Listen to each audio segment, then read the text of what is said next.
I haven't yet got a time for it because I'm on all day on Thursday, so it might be 5 o'clock. Hello, everyone out there. Yeah. This is Talking Niagara. It's been 4 days since it's on the air, so you've probably already forgot about us. And 7 o'clock every weekday morning. We're here, like a bad record, I guess. Yes, indeed, we are. We're back again, and if you have any suggestions for our show, how to improve it, send it to us via mail. And good morning, Mike Cushman. Hey, Metaphysical Mike, back again. Yeah, Mike's a steady listener. Yeah. So okay, so Dave. Look, I just like to say off the bat, the Gaza thing, the peace deal, the hostages are being released. The 20 remaining living hostages have been released, which is a big, big relief to everyone. I'm not so sure Bibi Netanyahu is going to be bummed like crazy, but also Hamas. And a little later in the show, we will find out what's really going on in Gaza. Everybody thinks it's Hamas versus Israel. It's not. It's there are clans and other factions fighting one another in Gaza. So that's very interesting. But anyway, the idea that the bombs have stopped, thank God. Let's hold on. No more bombs. No more killing. But there is killing, but it seems to be Palestinian versus Palestinian right now.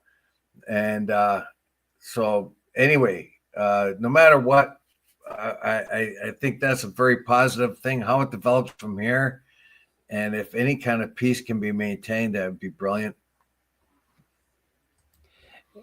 And okay, yeah, we'll get to that in a minute.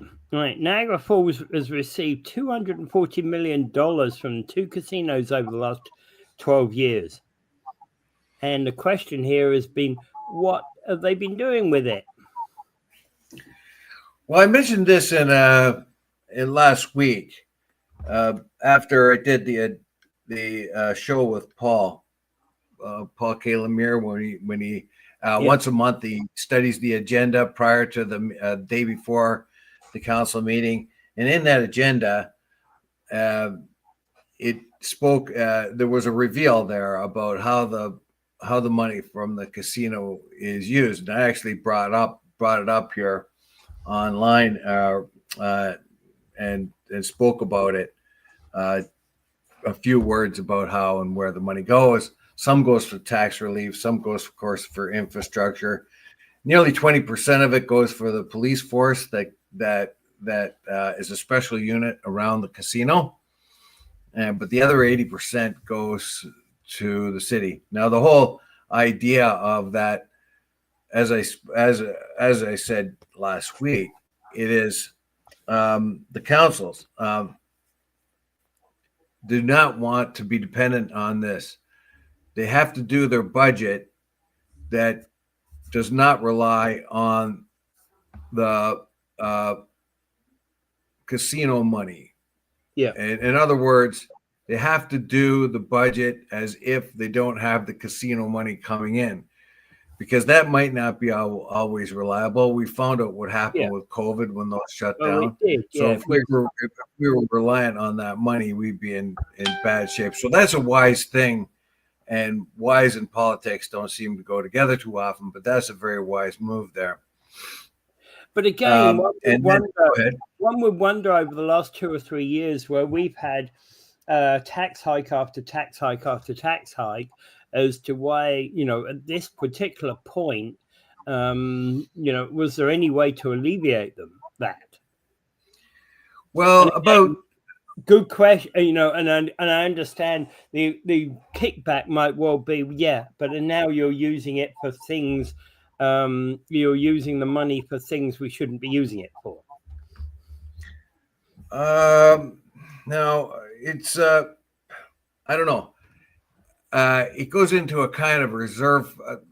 I'm sure reserve fund is the right place to put it, but it's our cushion, our kind of our shock absorber kind of thing. Like if something happens that we didn't expect, we've got that pool of money to take over. We can enhance certain capital projects, etc. But the main idea is not to become reliant on it, and it does provide some tax relief. But if it provided all the tax relief, or most of the tax relief, or even a significant percentage of the tax relief, then when we didn't have that money, we'd be stuck in a bad situation. That's what I got from them. I'm trying to find the article that you got there. Well, that goes back to last week, I think. Yeah, and what they're talking about here is offsetting operating costs of the city to reduce the amount of money the city needs to raise through property taxes, but also injecting casino funds into the city's general operating budget. So we avoided or minimized tax increases. But I still think that we've ended up over the last 3 years, the tax hikes have been too high, have hurt. Yeah, but every municipality's had the same problem. Every municipality's had the tax hike. Oh, don't get me wrong. I'm not saying that we're any different than anywhere else. So, but what you are seem to imply is we've had these tax hikes. Why not take the casino money and apply it to the taxes? Is that what you're saying? And only in special circumstances, yes. It is. Like, for instance, our taxes would have to pay for the $108 million for capital projects that the casino money has paid for. Yeah. So normally, if you have a capital project, let's say you got to change out a whole lot of sewers in a neighborhood, and you don't have the money, you have to wait for it. You can do it now because you have casino money. But in ordinary times, if you didn't have casino money, you'd have to wait longer before you do that job. So that's it. And Tiffany Clark said the $108 million for capital projects is amazing. So if it is, like it says, council's new committed $108.3 million capital assets and strategic investments, fancy name for it, 68.9% for property tax relief. So they've taken 68.9% of the 108 and applying it to tax relief. Yeah. So we are already getting break on our taxes. We are getting some benefit. Now, the other thing, of course, is that we don't have the debt that, say, somewhere like St. Catharines does. You mean depth of tax? The profit, in there, the city is in much higher debt than we are. With they're, I think, triple our debt figures. And it's been a while since we looked at it, but they're in debt by something like getting on for nearly 200 million. Whereas they're very much in debt. They're very much like every other. They're very much like every other city and government and everything. And we've talked about this on the show. The Western governments, no matter whatever level they are, whether they're federal, provincial, whatever, they all seem to be able to talk themselves into borrowing more and more and more money. Yeah. We found that of course, a brilliant example of that is when Trudeau said that the tax increases would pay for themselves, and then suddenly start changing the story, saying our debt to GDP ratio was one of the best in the G7. Never once talking about the debt or the interest that we have to pay on that debt, the realities of the particular situation. And I believe they talked themselves into it. I seriously believe that they talked themselves into thinking that's okay. I can put some more debt on my credit card. Well, it's like we know that in order to build, if you're going to build a new, a new railway, or you're building new infrastructure like new roads, new railways, or new buildings or something like that. Typically, you have to borrow to build that, to do that infrastructure project. That's you have to. You never have. You never have the money otherwise. Yeah. Because you've got to build, you require whatever the cost is. Let's say, for example, $100 million. You require to have that $100 million in order to get that project built from beginning to end, even though the $100 million isn't actually all within the budget right now. Right. So it's either delay, another thing about, or you buy now and borrow the money. Now, another thing about this article, or about the whole thing in the agenda, was the need to put out there to people where this money is going. Paul Kalamir constantly asks where this money is and where certain money pops up from, and reserve funds and all that. So, this was I think was kind of a situation where you oh my gosh, something's wrong here. Anyway, so this was a situation where the city wants you to know where that money's going, and basically also tell you that it plans never to use the essential central run, the financing for the essential running of the city, anything that's non-optional, reliant on the casino money, because that at times could be unreliable, and one day it might just dry up, the casino can close. So we cannot think of it as a permanent feed into our we never should. Economy. But those things that are optional, whether you do or do not put sewers in this street this year. Normally, if you didn't have the casino, you just have to wait a couple of years, wait until you have the accumulated money to do it. But with casino money, you could do that right now. But that's an optional thing. But you don't want to use it for things that you really need to be done. Or those and anything that is well, you know what I mean. So I know what you mean. I'm just trying to find that right now on the agenda. And you see, when I was talking about tax relief, I was talking about it only on a temporary basis in order to resolve particular problems.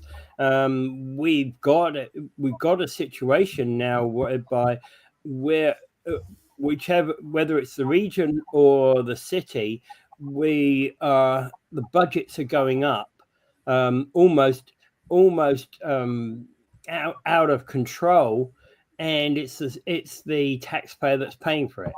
And we need more control. We need to get that back under control again. I don't think our budget's out of control. I don't think our budget's out of control in Niagara Falls.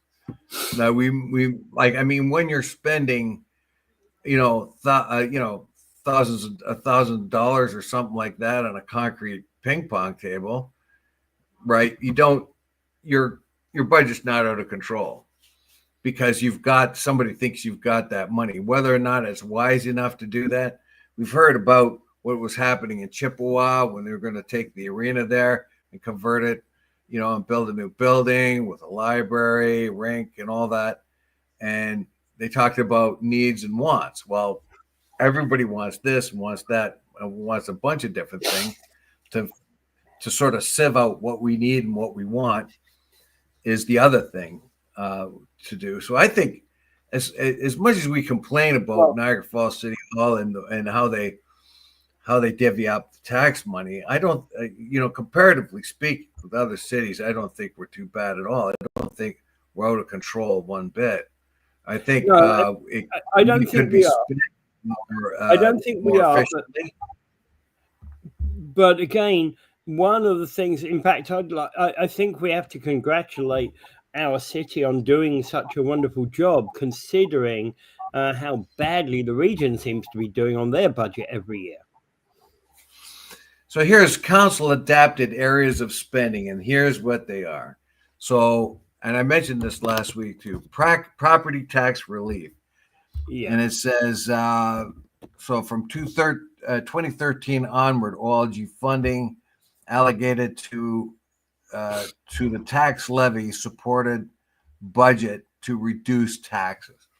So a portion of it is to reduce taxes, but we cannot let it reduce too much of the taxes, especially during those times where it may not be available. Yeah. Like, for instance, the pandemic, sometimes they might just decide to close up and leave too. And you'd never know. So you cannot be you can't be reliant on them. And here again, capital asset and strategic investments. 23 onward, OLG funding is allocated to the capital budget to fund capital projects. Well, of course, we just mentioned that. If you've got OLG money, you can go ahead with a capital project that you may have had to wait to do several years. But if with that money, you can do it. But it still doesn't mean that you're reliant on it. That's a decision. That's an optional decision. Economic development initiatives. And this goes from 2019 onward. OLG funding allotted to Niagara Falls Innovation Hub. We still don't know much about that Innovation Hub, do we? OLG funding allocated to the NFT, WFOL, and Illumination Board. So there's money for that. And social services initiative. This might be, if you really want to put casino money in a place where it might do a whole lot of work, is put a substantial amount of it towards the homeless and addicted. That might be the resources, a huge amount of resources we could use for something like that. Anyway, it says since 2023 onward, $350,000 allotted annually for social services initiatives. 2% of OLG funding allocated. 2% of the OLG funding is for the hospital, and of course, the last 18 to 20% is for the special police force. Yeah. Okay, special police force. There's a lot of questions. There's been questions about that. What are they? Well, for example, remember when we had the question about them tracking money laundering, and it seemed like the money laundering, they caught one person doing it, but money laundering seems to be such a frequent thing through the casino. I think I don't know if that was. I think the casino, the special force around the casino, has to deal more with keeping peace and in and around the casino. I don't know how much it actually does with how the money is being laundered or whatever else. I don't know how much to get into that. I thought it was mostly to keep an eye on the casino itself, in and around the grounds, etc. I'm not so sure. I got to tell you, right now I can't think of what the casino. By the way, just to correct you, that's not $2 million a year. That's about $20 million a year, Mike. For what? For the casino money. The 240 million is 20 million a year. Yeah, it varies, of course, and it's more like it's actually of late. Before we had COVID, it was about 25 million, and it's gone down since that point. Yeah, he said misprint. He got it wrong. Yeah. Okay, so, and again, I agree. Innovation Hub seems to be a money pit, right? That needs to be audited, and that's an area we've I think has been done wrong. Well, it's very unclear what happens there. They can explain it to you all they want, and it doesn't seem to make much sense. But then again, I'm not a person of business. So it says here, the city of Niagara Falls receives substantial annual non-tax revenue from hosting the casinos, with over 18.4 million received in the 2024 to 2025 fiscal year. Yeah. As of August 2025, the city received over a total of $239 million so far. Yeah, so it's significant. It's significant, and I think I'm not saying we've done this, spent this money wrongly. It's always something that has to be in the public eye, though. Well, it's right there for everyone to see, and it's not hidden. It's not hidden. Well, that's the thing that kind of bothers me. Everybody thinks, well, where is it? It's where's all this money coming from? Where it is? If you dig deep enough, you can find out where it comes from and where it's going. Yeah. And of course, the thing about anything to do with budgets like this is your priorities and my priorities might differ slightly. You mean that concrete ping pong table I have in my front yard here? You and your concrete ping pong table, you clearly love it. That's a beaut. That was like when that came up on the budget, and the doggy play like the doggy obstacle course. Seriously, when everybody's hurting, and even though the taxes may not be unfair for what you're getting from them, people are straining to pay their taxes, and so they put out a notice out, and what do you want? And somebody wants a dog exercise sort of obstacle course or something at the dog walking park. Yep. And somebody else wants a concrete ping pong table, and you got to think to yourself, seriously? Yeah. Okay. So Mike asked a good question here. How many police and fire calls from the hotels and tourism sector per year? It's a very good question, because actually I remember seeing up many times when I've been in and around the tourist area. For example, there used to be a fire engine that used to sit up at on the road that at the top end of Fallsview Boulevard, right where past the two Marriott, at the end there's this little cul-de-sac there near Loretta. There's almost permanently a fire engine there, right? And if in the winter, there's almost permanently a snowplow there. Yeah. Well, it says here, I just looked it up just for a general thing. The Niagara Falls a special casino police unit is likely the which is responsible for general policing in the casino district to handle crime and to ensure public safety. Separately, the Special Investigations Unit, that's different, is a civil agency that investigators incident involving police. So basically, it is general policing that they're worried about. I don't think they're so involved in looking at things like money laundering and stuff like that. I think it's general policing that we're paying for there. Yeah. Okay. Moving on. Anything else really on the casino money? No, but you can find out what it's about. And as I said before, like Tiffany Clark there bragged, $108 million towards capital projects. Yeah, that's a good thing. So if you remove the casino money, you don't really change much.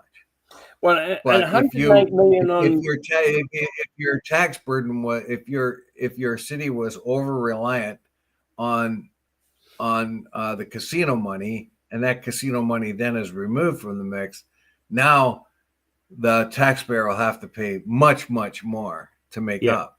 So what you want to do is, you could do a capital project. It's almost like somebody saying, okay, all right, city, I'll take care of this, the sewers on this street, just because I'm a good guy, or I'm a bazillionaire like George Soros or something like that. There have been many examples of corporate donations of similar types over years in other cities, but point taken. Yeah, like famously, the Cook brothers messed around with public transport in a city or two. It made it look as if they were sort of open-handedly generous, but they had reasons for doing that. They didn't want the cars to become electric. They wanted them gas or the buses because that made them more money or something. I don't know what it was, but in any case. All right. Okay, moving on. Trump and mediators signed peace deal as Hamas and Israelis release hostages and prisoners. Yes. So basically, what Israel does, you see that, like, there are 20 hostages being released by Hamas and several hundred by the Israelis. Well, the thing is, the Israelis go around and collect a whole lot of people, don't even put them on trial, put them in jail. So they have a lot of people in the jail. So when it comes time to trade, it makes it look good. Hamas look good. They get more bang for their buck. But that really isn't the case. The Israelis have just round up people, including kids, and don't even formally charge them. They're put in jail. There's all kinds of people like that in there. Now, one of the prisoners is a Hamas guy. He's been in there for 20 years. He's out. I think there's 145 of them or something like that are actually exiled. So they'll be let out of prison, but exiled. So that's the deal they came up with. But I would think that far and away, the most of the Palestinians that are being released are just day-to-day people that may have been arrested for throwing stones. They got kids in prison there for doing that. Yeah. So basically, it's I don't know. It's happening. This could have happened before, though. Remember back when there was 50 alive or 60 alive, they thought, but there's not, and that's because some of it's from Israeli bombing, some of it's just from resources that cannot be used for the prisoners. I don't know. The Palestinians or the Hamas saw that they had a very successful hostage when they took out, I think it was the kid's name was Giblett, a soldier. They held him for 5 years, and they've got a lot of leverage from that one soldier. After that, the Israelis came up with the Hannibal Directive, which means the hostages aren't that important. And they may have got that idea from the Algerians. When the Algerians are facing terrorists, they make it well known that everyone's going to die. If you do this, we don't care about the hostages or anything. The only way to make sure everyone knows this will never work again is kill everybody. Well, the Israelis had a similar thing. We find now too a great deal of what happened on October 7th, 2 years ago, was killing by Israeli forces. They actually killed their own people. Hamas may not have been responsible for nearly a lot of them. You remember the early films coming out there, Hamas soldiers were telling each other that they're expected to be merciful and that kind of thing. So it's really the mystery of what's happening is really going to change. So, but we now have these hostages released. that is the end of the leverage for Hamas. We see, or like, that's the end of the leverage for Hamas. So we'll have to see what the Israelis are going to do. I know they're going to look for an excuse to come down hard on the Palestinians again in Gaza, because they don't want that international police force in there. They don't want journalists in there. So I really don't trust the Israelis on this one. Israelis is a broad term, but I don't trust Netanyahu on this one bit. Yeah. So we'll see how this goes. But for now, we have peace. The innocents don't have to worry about bombs coming down, and they can start digging out the bodies out of the rubble. Yeah. Okay, so I'm going to ask a question, because Carney was there, but why was Carney there? Right? It's not like he brokered any of the peace. And is this just another one of these sort of things that every world leader comes and says, "Hi, I'm saying my bit," or what? Remember, Carney made sure that Canada is going to recognize Palestine as a state. Yeah. He may have been invited there. He may have been invited by the Arab delegation. You never know. He recognized it, not him, but he on behalf of Canada, recognized. And that is one of the things that has pushed this. Canada, France, New Zealand, the UK, all recognizing Palestine as a state. That showing everyone, the United States in particular, that the world is changing, and so something had to be done. So I mean, we don't know the extent of this deal. I think Carney should be there. He's a G7 leader.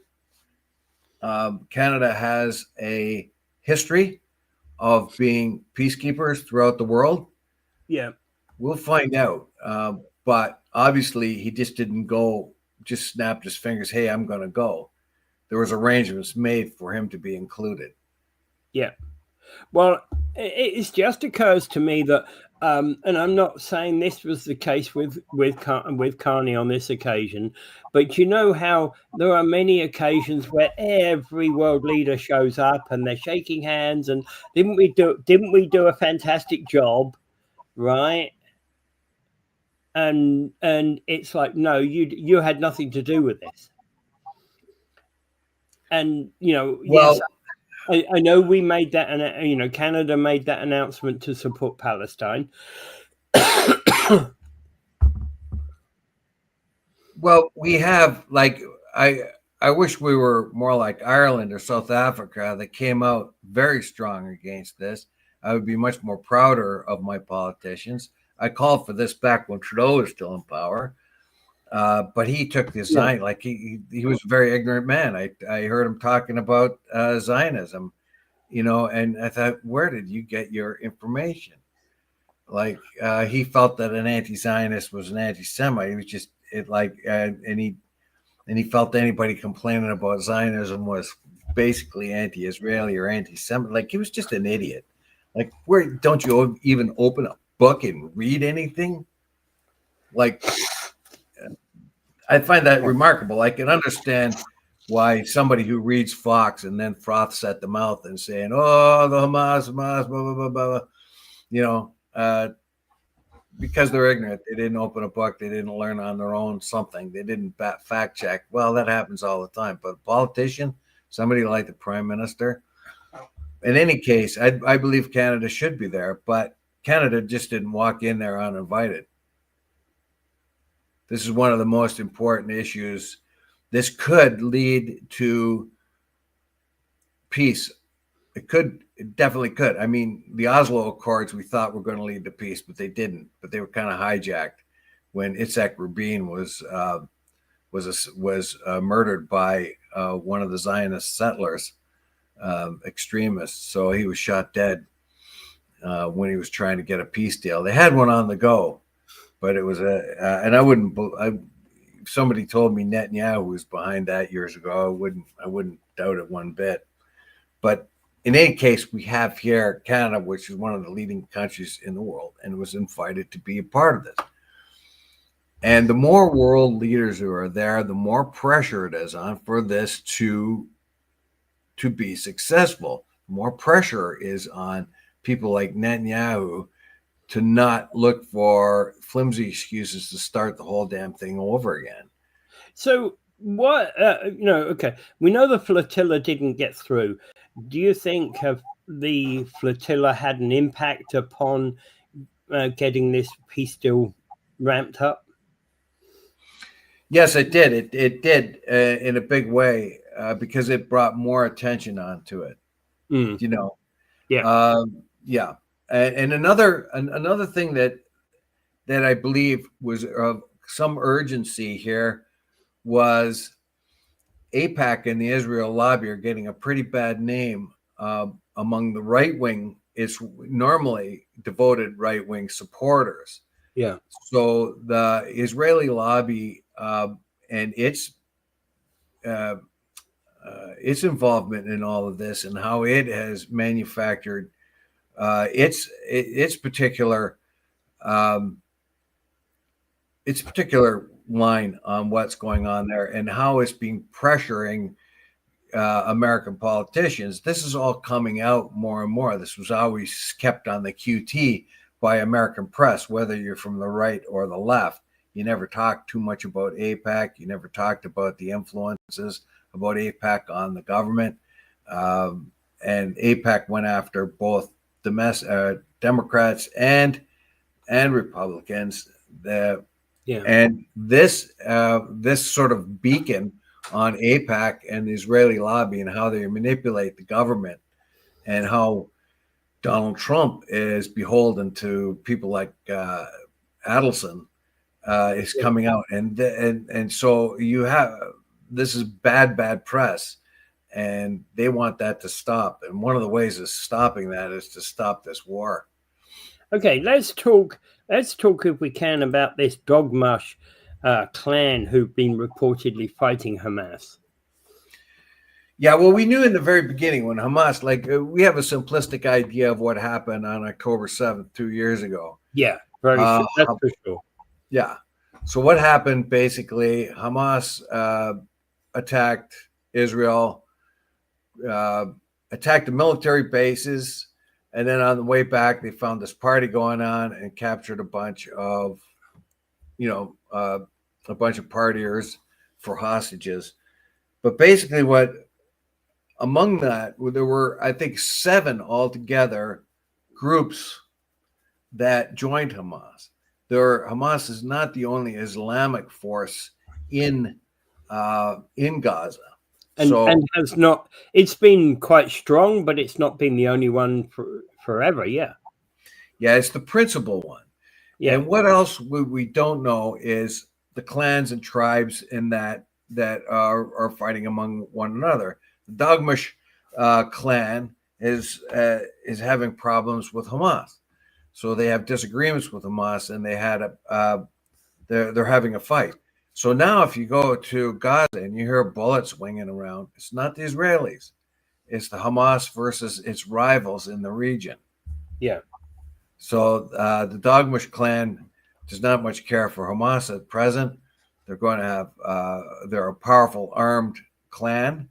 So they're going to fight. They're going to fight Hamas, much like Hamas fought the Palestinian Authority back when Hamas won the election in Gaza. Remember when Hamas won the election back in Gaza, about was it 2005 or something like that? They didn't win it by much. They only won it by a few percentage points, and that caused armed conflict right on the street, where Hamas chased the PO right out of Gaza. That's kind of contrary to what we do. We have that's kind of like the conservatives chasing out the liberals out of the country after they win the next election, kind of thing. You know what I mean? Yeah. And actually, yes, because the Palestinian Authority, in Gaza have not seen eye to eye for a long time. Yeah. So this Doghmush thing, and recently, Netanyahu was berated by one of the members of the Knesset, who said that you were the ones that made sure Hamas got all kinds of money from Qatar. You were the one that facilitated that. That is something that's not talked about enough. You'll never find that on Western press. Yeah. But that's what exactly happened. In order to have a divide and conquer type of strategy, Netanyahu and his party made sure that Hamas got lots of money from Qatar so that they could develop as a party and develop as a rival. As a matter of fact, they're being paid by Israel at a certain time. Before Israel left the Gaza Strip, they were being helped along by Israel. There's a lot of nuances here. Like I said before, Hamas was not the only Islamic group. It's also not the only political group. And there's also break it down, what is most often happens in the Arab world is they have clans and family connections. And this Doghmush clan is a very powerful, large clan that is armed and is in disagreement with Hamas. They're both Palestinians, right? And they have separate views. There's been questions about whether the Doghmush clan has been funded by Israel. They may have been, and that's always been a problem. One time in the West Bank there was Arabs fighting Arabs, and it seemed to be that I think a Bedouin tribe was being financed by the Israelis in order for them to fight off their enemies and get better representation. It's not, and we find in among the Palestinians in family groups the corruption is incredible. Like each different family group, and that there's one of the biggest problems in the Palestinian Authority and is corruption among who gets paid, and who gets what out of the tax dollars. Yeah. Well, and that's actually, the whole question about payments and where the money goes is we've been talking this morning about where our money has been going. It's a lot easier to trace that than it is in many of these types of groups that are operating in the Middle East. Well, ironically, some of the more Islamic outfits like ISIS or Hamas, they also they quite often have a stricter code. They're less corrupt because their people are expected to sacrifice for the good. Their soldiers and their administrators and everything. It's funny how when the Taliban get back into charge in Afghanistan, there goes the drug trade. It flourished under the Americans, or should say the UN forces or the NATO forces that were in Afghanistan. Now, before the Taliban, so there you go. There was an enormous amount of money that could be made by the Taliban, and they're the ones that squashed it. So sometimes the morality is the same, between just common sense morality, but sometimes the extremist religious groups are more effective on that part of it. Yeah. I don't know. See, but there's the real image what we never see here, and how appallingly ignorant we are of a problem that's been going on for 100 years in the Middle East. We are not well informed. I think 100 years is even foreshortening it. I'm talking about the creation of Zionism. Yeah. which would be even more like a Zionist movement started in 1897. Yeah. At that time, less than 5% of what is now Israel were Jewish. Yeah. About 20% were Christian Palestinians, and about 75% were Muslim Palestinians. Yeah. All right. Okay. So moving on. Venezuelan opposition leader María Corina Machado won the Nobel Peace Prize over the weekend. And I was like, first of all, I thought, okay, so this wasn't Trump that got it. Interesting. And then I thought to myself, who the hell is this lady? And what has she done to get the Peace Prize? She has been she's been the resistance to Maduro, odd enough. So and apparently she in her address she thanked her own people, but also Donald Trump. So she thanked Donald Trump for the resistance that he's giving to Venezuela. But is she just being politically astute? We found that everybody mentions Donald Trump and hopes to get some sort of payback,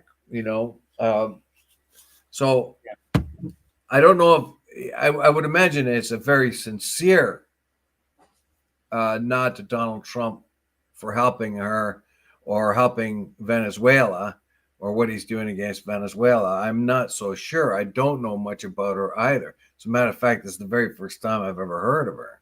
Yeah.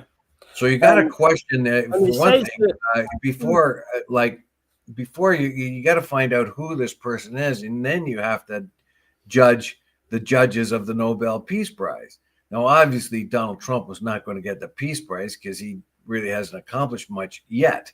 If he gets this Gaza thing going, then he can be considered for it. But I'd like a really good explainer on this particular person and why she got it. Well, she's been largely hiding since the elections, and largely because when the corruption that occurred when what's his name, Machado? No, not Machado. Maduro. Yeah, thank you. When he declared that he'd won the election, and that that she had not. There was a lot of consternation within Venezuela.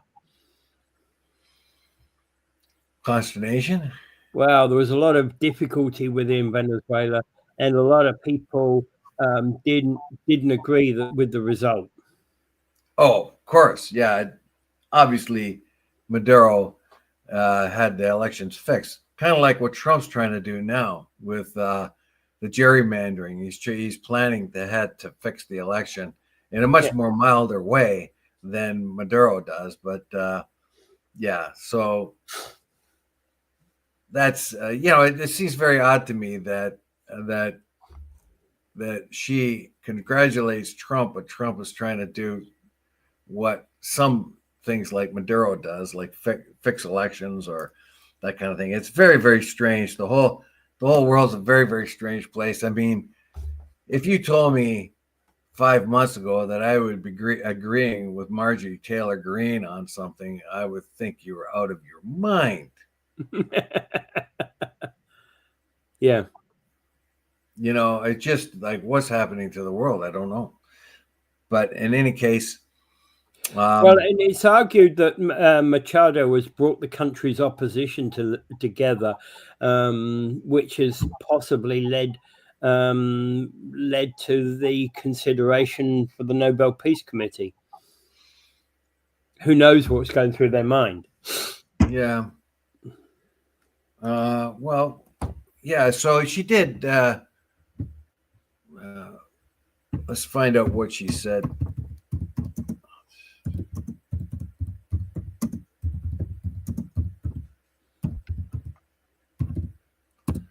Let's see.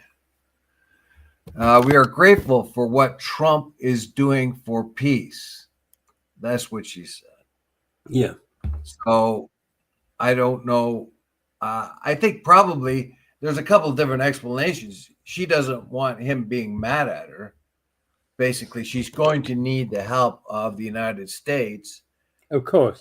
We found one of the ways in which people approach their relationship with Trump is just a lavish congratulations on him, whether they're deserved or not. We see what Britain did, 2 state visits, lots of kings and queens type stuff going on. He loves that. When Cambodia and Thailand were fighting there, he said, "Oh, he solved it." Well, he didn't solve it. Trump didn't solve it at all. But each one of them knew that they might get a reduction in their tariffs if they said that he did. Yeah.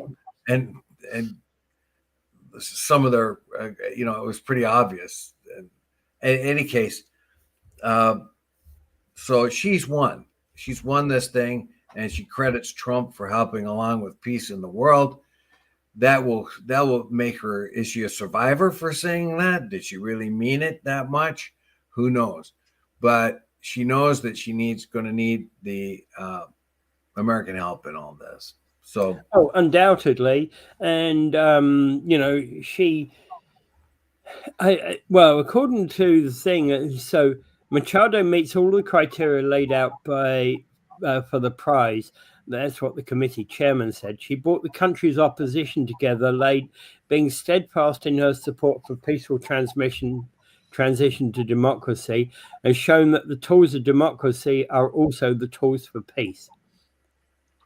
That's what the chair of the. That's kind of ironic because basically she's honoring Trump, who is trying to dissolve the instruments of democracy in his country. That's at least what most of the people in the world see. That's most of the people have complained about. Whether or not that's true or not, we don't know. We have to see the results going forward. But it seems to be quite an irony when she is trying to achieve more democracy, and the sort of the general complaint against Trump is that he's trying to reduce democracy in the United States. Yeah, but remember also there's a difference between somewhere like Venezuela, somewhere like parts of Africa, even Gaza, and the West in terms of democracy. Basically, what Trump is being accused of now, I don't know if he'll ever be successful on it, but what he's being accused of is being accused of being someone like Maduro, having aspirations of Maduro or Putin or Kim Jong-un or Xi. That's what he's being accused of. I know. That's what his administration and Project 2025 is accused of, is reducing the democratic state into a more of an authoritarian one. And then you have someone who is pushing for a more democratic state in Venezuela, name dropping Trump, who seems to be doing the opposite of what she's doing. It's just a very strange world out there. Now, I'm accusing Trump of all these things, but I'm not going to. I'm not going to commit to until I see what's going to happen. You're not seeing firsthand. You're seeing it based upon what you're seeing in the press. So we cannot be for sure. Yeah. And particularly how distrustful we are of the press these days. Absolutely. All right. Moving on. Okay.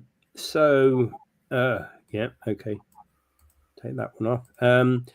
Canada's tariffs on Chinese electric vehicles has created a two-front trade war.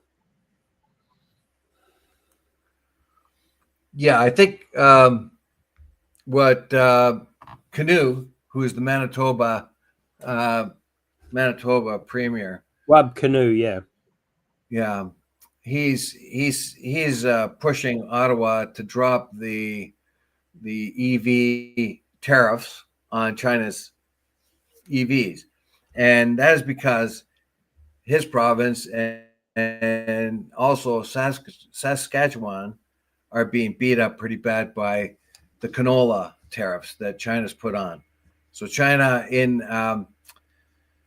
retaliation for Canada putting 100% tariffs on Chinese electric cars, the Chinese have put huge tariffs on canola oil, canola seed, and meal as well, and also pork products, which is hurting Manitoba and Saskatchewan quite a bit.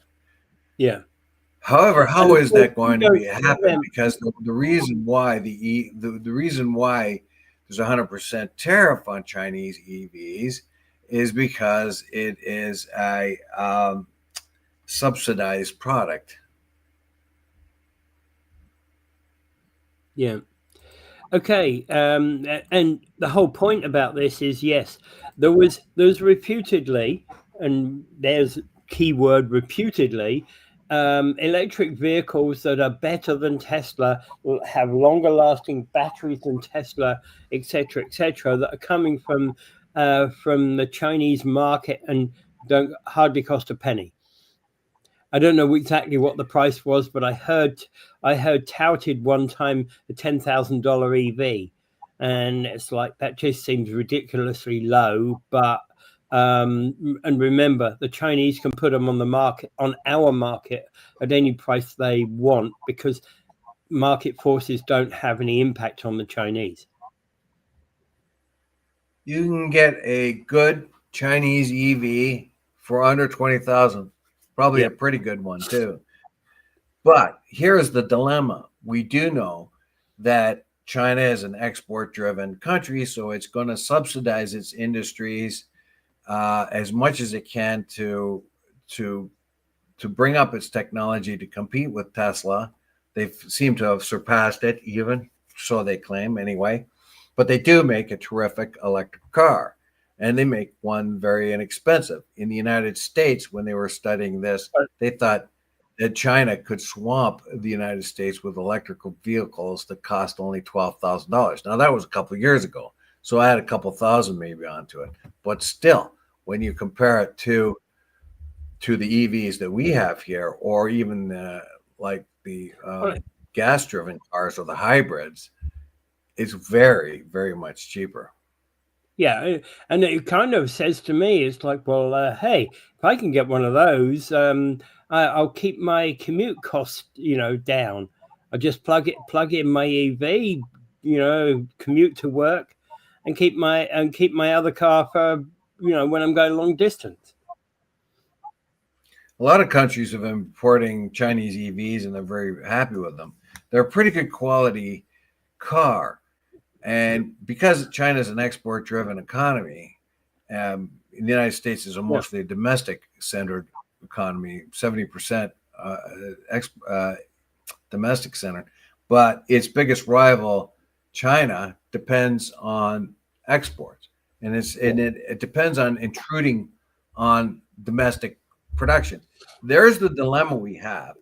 Now, we have a trade war going on with the United States. We have a trade war going on with China. But we have an area-specific one with China. One is canola oil and pork products going one way, and EVs coming the other way. What is the government going to do?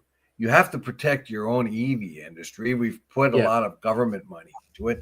We've got a lot of private investors have put a lot of money into it, and you have to be fair. You have to be fair because China is not fair. They don't have fair practices. That's part of the problem. Yeah. And that's part of the problem we face. Yeah. Now, on the other hand, here's another great irony. If you wanted to reduce emissions very fast in Canada, then open the market to Chinese EVs because they're cheap. People would buy them, and your emissions would go way down. Yeah.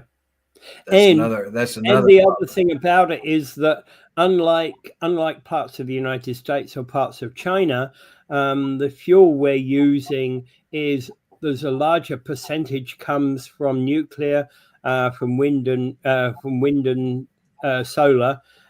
So we've actually got a cleaner energy source, hydro, wind, and solar. I meant.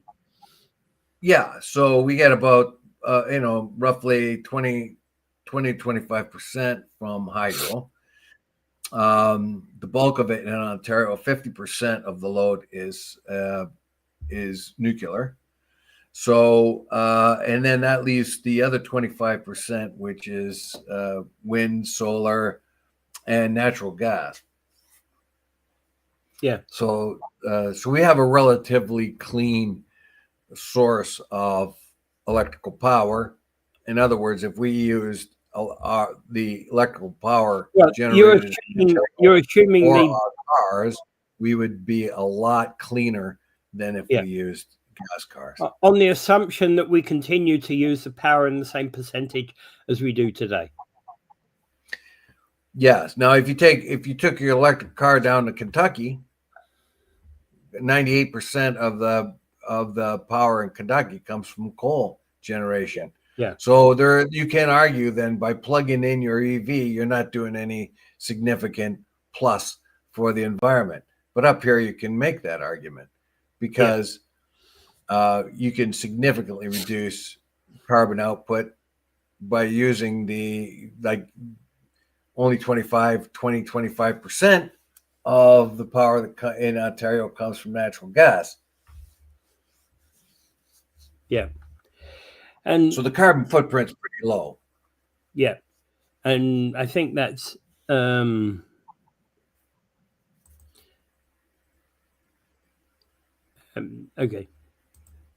All right. The other thing about these EVs is that in reality, the cost is that I don't know how much will it cost to actually fix one of these Chinese EVs if something went wrong. They're pretty cheap, man. There's a motor. That's all there is to it. There's a motor. There's nothing special about it. There's nothing private parts or anything of that kind. I don't think it would be I don't think it'd be very expensive at all. You've got an electric motor that drives everything and batteries. That's the foundation of the car. If you look at a combustion engine, you have a cooling system, you have a fuel system, you have electrical system. You've still got to have a heating and cooling system in an electric car. Well, what about it? You still need one for an electric car for creature comforts. Sure. But what difference does that make? No, I'm just saying we do need one. I don't. Oh, well, yeah. So basically in a combustion engine, you can get the heat from the engine. But when your air conditioner in the combustion engine has to have a very, very strong air conditioner and compressor in that because, of course, your engine is producing a lot of heat. Very much less so in an electric car. Yeah, so electric cars are much different. It's more efficient use of power. I suspect it will become the car of choice. I don't know. Hybrids seem to be doing very well these days. Well, I tell you, a friend of mine just got a new van, and it's got an electrical port and it's got a gas port. So obviously it's a hybrid. Yeah.